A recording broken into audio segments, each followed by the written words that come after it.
Hello, wonderful parents. If you find managing mobile phone use while maintaining family connection challenging, you're not alone. All too often, a phone literally bought for safety and convenience becomes the ever-present companion for your young person, leading to interruptions in family time, endless texting, and drama if the phone is misplaced. Many parents voice concerns to me about constant phone usage, from disrupted sleep to the dangers of distracted driving. Setting boundaries around phone use is essential to foster healthy habits and reconnect as a family. So how do we set firm but fair boundaries? It's never too late to introduce phone use requests, even if your young person isn't that thrilled by the idea. Start with a calm approach. Try a phrase like, "I understand that this seems frustrating and unfair to you, but I need you to keep your phone in the kitchen drawer during dinner time." Always explain the why behind these new routines so that they can understand the importance of balance. You might also set a policy requiring your teen to keep their phone charged and accessible when they're out. This was always a favourite of mine with my girls growing up and something they now do so well as young adults. Outline clear expectations such as contributing financially if they exceed data limits, or agreeing that you may need to check their phone if you're concerned about their safety. Creating these understandings helps establish consistency and shows that these boundaries are in place because you care about their well-being. I believe it's really important to model healthy phone habits. Remember that your example speaks volumes. If you frequently check your emails or your messages around your young person, then they're likely to follow suit. Model the behaviour you want to see when you're with your young person, especially at meal times or at times of connection. At those times, keep your phone silent and out of sight. And when driving, let them see you pull over to respond to text rather than just juggling the phone at the wheel.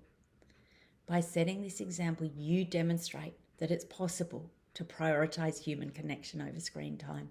And more than this, that you value the connection that you have with your young person. I sometimes talk about 4 guidelines for safe and balanced mobile phone use. To foster responsible phone use, consider setting the following guidelines. The first is to establish mobile-free times. Make certain times or spaces like dinner time or car rides phone-free. This creates natural breaks from screens and more quality family interaction. And it doesn't need to be set up as a rule, but it can just be what you do. The second is just to have regular check-ins about phone content. This is primarily with younger tweens and teens. Make it clear that their phone isn't completely private yet. And from time to time, you're going to take a look at their messages and discuss any potentially inappropriate or unkind texts. These check-ins can serve as valuable lessons on cyberbullying, safety, and respectful communications. I always couch very young people having a phone as, "You can use this phone of mine," in that it is your phone, not the young person's. As they get older, of course, this changes. Remember, for older kids, their phone is like a personal diary, and the content on their phone must be handled with great care. The third thing to consider is talking about safe texting and the implications of sextings. Older teens, especially in relationships, may engage in risky texting behaviour without fully considering the consequences. Remind them, never text, say anything that you wouldn't want everybody to see. Make it clear that sensitive matters are best discussed in person and that sexting has real emotional, social and legal risks. Create a phone-off driving routine. Work with your young person to develop a phone safety plan in the car, like setting their phone to silent and keeping it in the glove box. Make this as automatic as putting on a seatbelt. Now is probably a good time to mention the legal implications of sexting. I say this as it's a very real issue for so many young people.